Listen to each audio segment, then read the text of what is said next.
hop on to this. Viewers, listeners, and anyone else in between, welcome to episode, I don't know, 4? I think it's 4, because it's going to be 1, 2. It's going to be 4. Yeah, or 3, one of them. I'd like to welcome Danelle, my longtime friend from Tampa Bay, where we met in a random house together. There's more detail behind that. It's funny. Yep, exactly. This is where it's going to go. This is how I run my stuff. Danelle is the owner of her own practice, Antidote Therapies, in Cleveland, Ohio, where she works with a ton of individuals, helping them in many, many ways. I met her through the Functional Range systems, and this is, again, is like probably the third, fourth person I brought on. A lot of people are going to be through this system. It's just the good stuff. But I like to talk about everything else that we do, because a lot of people can get stuck behind 3 little acronym letters and then not truly understand what all we do, because we do much, much more than a few letters, for sure. So, Danelle, how did you get here? Not just behind my screen, but why do you do what you do, and why do you love it? Well, first off, thank you for having me. I'm glad to be here, and I feel like we need some explanation for finding each other in a random house, but maybe for another time. I don't know. Yeah, leave the listeners to ponder. At any rate, yes, thank you for having me. So my why, at its most base, it is about helping people.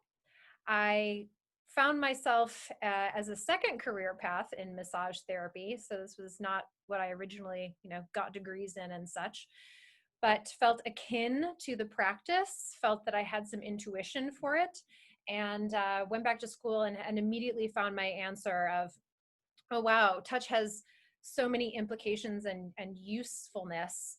And then it ended up being a really creative endeavor too. I found that it was not only useful from a helpfulness perspective and the ability to assist others, but I was able to regain some sense of self and empowerment and the ability to experience touch in a helpful, safe way.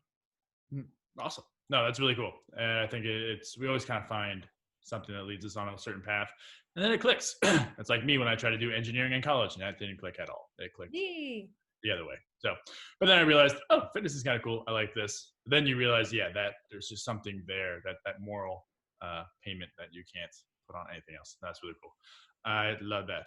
All right, so and you work, like I said, with FR. You're fully certified in that. Good Lord, you've listened to Shivers so much. I'm he's worth it. He's awesome. Especially on his the Q&As recently is so good. I'm waiting for the next FR that I can get to as well.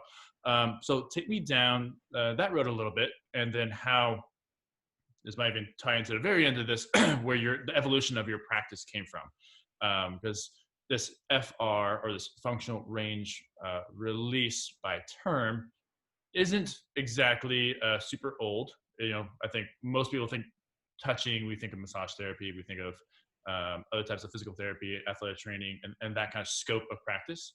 And so where do you fit in? So I'll take you back a little bit. When I first started practicing massage, I kept finding roadblocks. I would be practicing, I would be, taking inroads with my clients in various directions, trying to get, long lasting results. And I wasn't, unfortunately. So with that comes from frustration. Also, as an athlete for some time, and in a hobbyist way, and also competitively, I was running into my own set of musculoskeletal issues, of course, and was not getting relief from, oh my gosh, a lot of passive inputs. Weird. So, weird. Weird things. I might require a right hand. Passive inputs. Can we just define that a little bit? So we're going to talk about passive versus active, even towards episode 100 when I am 35. So what are these things? All right. So when we talk about passive inputs, it's where you are the recipient of a therapy or I mean, even using a foam roller can be a passive input, because you're having it done to you, and you're not actively participating in the hopes of getting the positive result. So massage is typically a passive therapy where most of them are lying down on a table and you receive. I talk a lot with my hands, even when it's like an audio thing. So This that's a is problem. perfect. This is the bonus content the viewers get. You get to watch her hands. So you, so you're receiving a lot of manipulation from the therapist, but to the extent that that could last for a long duration of time is, well, yet to be seen. It depends. It depends on what the initial goal was and what you're coming in for. Perfect. No, I think that actually covered that little comparison thing we talked about prior. It was perfect. Right? That did the job with a sentence. Is that active participation versus non-active participation? Super simple. That's how we do. Very good. And then continue on your story. All right. So passive inputs weren't doing it. So what did? Yeah. Okay. So I'll take it from, my own self, my journey. A little shout out to John Quinn in Columbus, Ohio, who is a neuromuscular therapist and a bodybuilder and an FR practitioner for Westside Barbell, amongst other things, and renowned within the FR scene. Found him on social media. I was very curious about what FR was, and the results that he was getting, and that it just looked like something different. And by that point, I was hungry for anything, and I would happily drive down to Columbus for it if it was going to work. So meeting him totally changed my perspective on manual therapy.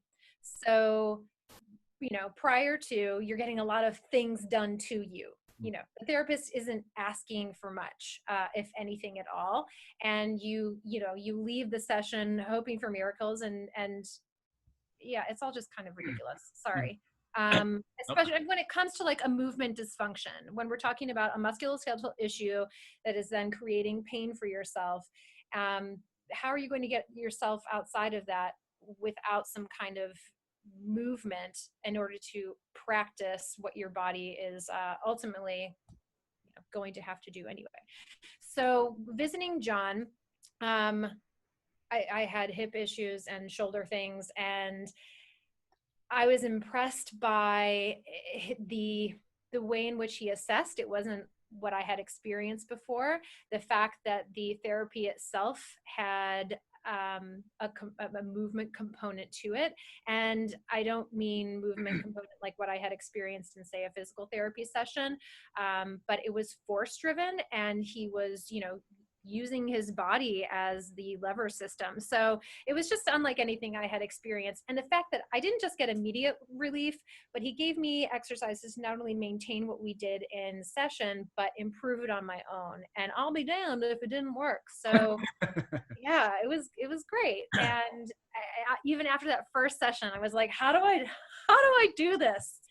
And I got on the FR website, and I think I signed up for my first course after that session. And I went back consecutively a couple of times, and really got a lot of help from John. So yeah, that was the big transformative moment.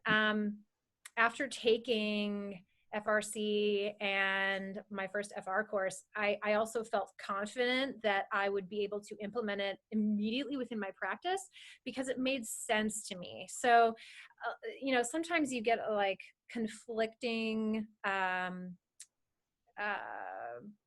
stories and or supposed scientific principles about why we do what we do as manual therapists, and that's a little frustrating, or maybe you don't even get a whole story.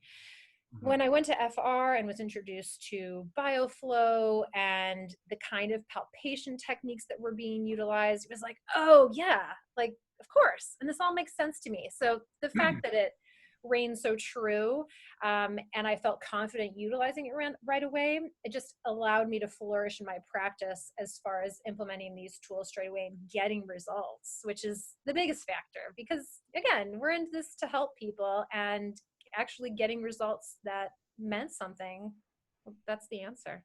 Yes, totally agree. That's man, it brings me back to my experience with Foxy B. Brian Fox, for anyone, and he's a shout out. I had my neck issues at that point, and my wrists, which still do not extend. That's another visual bonus for the client. Doesn't work. I don't have a wrist, and I did that to him, and he thought I was joking. He goes, "Oh, God, they don't really move, do they? All right." And for 45 minutes, he was stuck on my right arm, just exploring. But it's such a different experience than any other someone touching me experience I've ever had, where I just kind of laid there.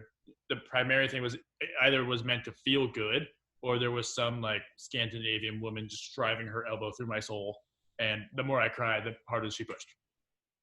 I was like, I'm confused. And then they're like, drink water afterwards. I don't, why? It hurts. I don't know. I need a doctor after this.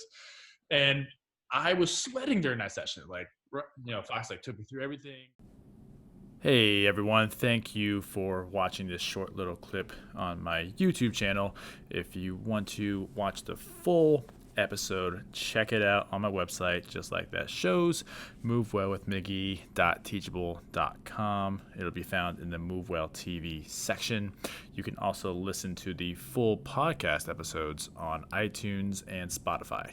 Thanks again for checking it out, and I hope you check out the full episodes as well.